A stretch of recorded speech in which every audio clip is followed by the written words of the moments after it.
On behalf of Medicine 5, I'd like to talk about a 60-year-old woman from Mrs. S from Tamil Nadu came with chief complaints of low back pain, decrease in oral intake of food, and fatigability for 12 days, which was preceded by one small low-grade fever spike. The back pain was not associated with radiation to the bilateral lower limbs. There was no sensory or motor deficits as such. She had normal bowel and bladder movements. She was evaluated multiple times elsewhere for the lower back pain, and she had also received multiple courses of antibiotics prior to presenting in CMC. She's also an uncontrolled diabetic for the last 10 years, and she was noted to not be compliant to diet or medication. Her sugars were noted to be uncontrolled in the last 6 months. And she was also a known patient with recurrent UTI. She had 2 episodes of UTI in 6 months. In other hospitals, no prior admissions in CMC. There was no history of trauma, reasons, or surgical interventions. So on examination, she presented with vitals of BP 120/70, pulse rate of 80, respiratory rate of 20, and SpO2 of 99. Systemic examination, CVS RS was both normal. While upper abdomen was soft, non-tender. There was no renal angle tenderness or no organomegaly. Neurological examination, we did an examination of the spine, which showed no neurological deficit. Power was in hip flexion, knee extension, tibialis anterior, posterior. EHL, gastrostomies were all 5/5. On inspection of the lumbar of the spine, there was no obvious swelling, scar, sinuses. Reflexes were bilaterally present in 2+ in both knee and ankle, and plantars were bilaterally flexor. So the differentials we considered for the acute low back pain was an infective spondylodiscitis, a probable metastasis to the vertebra from an unknown primary, compression fracture of the vertebra, disc herniation, a multiple myeloma, vertebral osteomyelitis, spinal cord or retroperitoneal tumors, epidural or paraspinous abscesses, or a pyomyositis. We had gone ahead and with imaging to find out the cause behind the acute onset lower back pain. On arrival, her investigation showed elevated creatinine level. She's a known case of diabetic nephropathy as well. Complete blood count showed elevated counts. CRP was elevated to 194. Her urine routine showed glucose plus and a total RBC of 381 and WBC of 240. Blood cultures, 2 blood cultures were done which did not show any growth, and urine culture grew enterococcus. So we had proceeded with an MRI LS spine with whole spine screening, which showed features of emphysematous osteomyelitis in the L3 vertebral body, associated with a probable underlying hemangioma, and bilateral psoas abscesses and right posterior abdominal wall abscess. So we had gone ahead to with a CT guided aspiration of the bilateral psoas abscess, and then multiple turbid air-filled pockets were seen, and only less than 1 ml of collection we were able to aspirate on only one side. The other side was attempted, but no aspirate was we weren't able to collect an aspirate because there were multiple air-filled pockets. We had taken a pus swab from the collection, which had showed a growth of E. coli, which was susceptible to meropenem. And so I'd like to take this opportunity to talk about emphysematous osteomyelitis. It's an incredibly rare form of vertebral osteomyelitis, which we had found, and only around 45 to 50 case reports have been published. So the most commonly involved sites in such case reports are the vertebrae, pelvis, sacrum, femur, tibia, and the midfoot. And the patient profile most commonly included people who are diabetic, or people who had malignancies, who are people who are undergoing long-term steroid regimens. The most common or causative organisms were Enterobacteriaceae, anaerobes like Fusobacterium, Klebsiella, Enterobacter aerogenes. Staphylococcus and Pseudomonas can also be found in such vertebral osteomyelitis. So I had gone through a few case reports where, in fact, emphysematous osteomyelitis is caused by E. coli, out of which I had compiled the table of the patient profile and the site of osteomyelitis and the appropriate treatment that each patient had received. So the first patient is a 74-year-old male. The risk factors being he's a known diabetic and a patient with multiple myeloma, had emphysematous osteomyelitis of the T6 vertebra. He had no focal neurological deficits, no complications such as epidural or paraspinal abscess, and so he was started on a IV antibiotic regimen. The second case report is of a 62-year-old male who had developed emphysematous osteomyelitis post arthroscopy of the right knee of the sacral bone. Sacral bone was involved in emphysematous osteomyelitis, for which he had received amoxicillin and clavulanic acid for 9 weeks.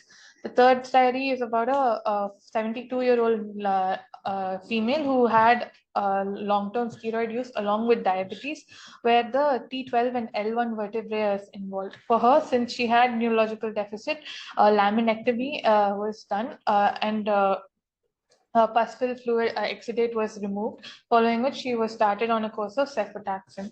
The fourth case report was about a 58-year-old female who was a diabetic and had recurrent UTI, had developed osteomyelitis in the sternum, clavicle, and pelvis, and surgical drainage was her treatment.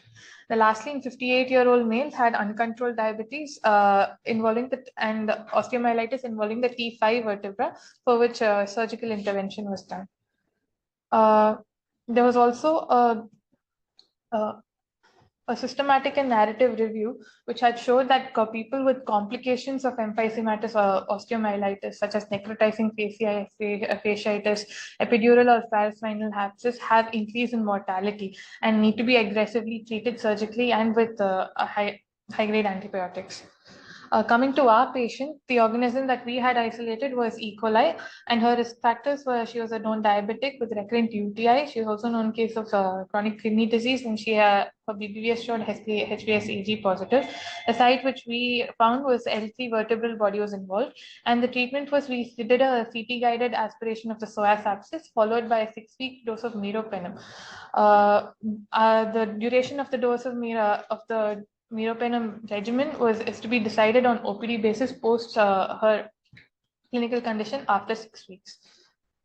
So learning points that I'd like for us to take home from this patient is emphysematous osteomyelitis is a rare form which can involve the vertebral and extraaxial skeleton. And sometimes in patients with multiple myeloma, it can mimic lytic lesions. So it can occur via hematogenious or contiguous spread from an intra-abdominal source, and complications such as necrotizing fasciitis, epidural abscess formation are markers of poor prognosis and warrant surgical intervention. Thank you. Just wanted to.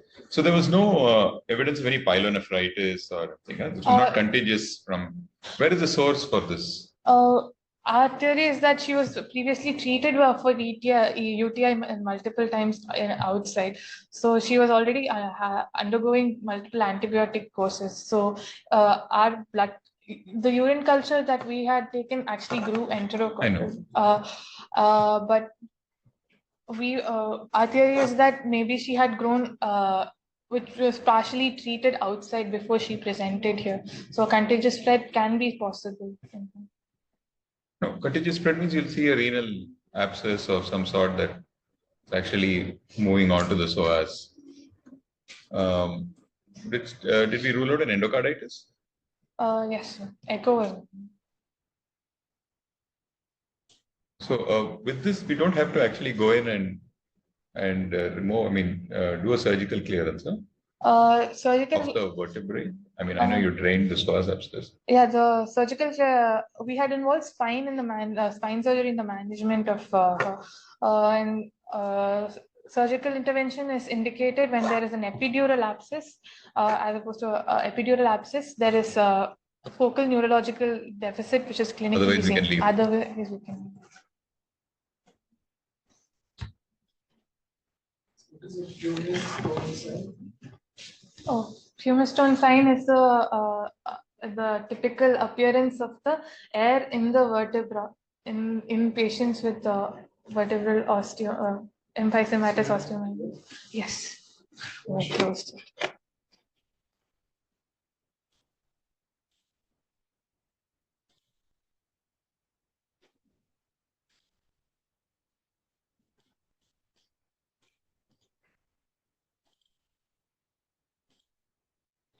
Uh,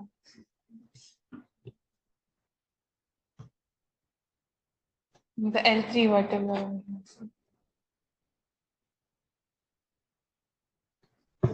So what's unique about Pureness flow?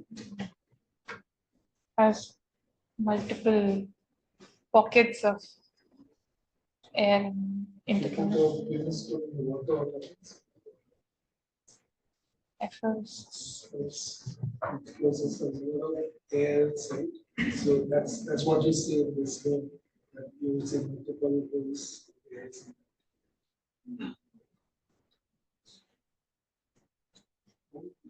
Just a patient. Because they have such bilateral excessive psoas involvement.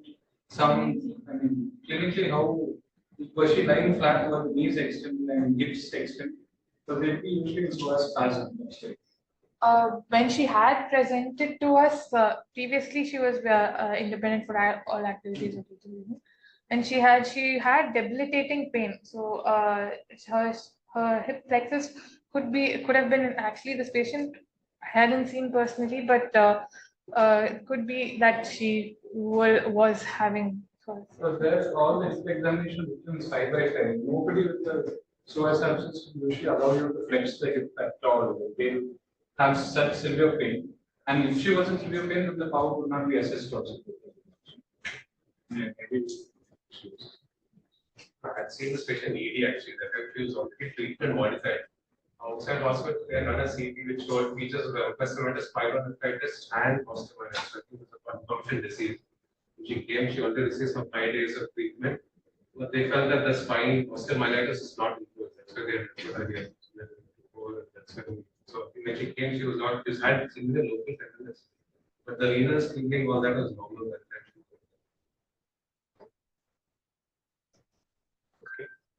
Thank you. We have Dr. Shakti Vail from Medicine 2.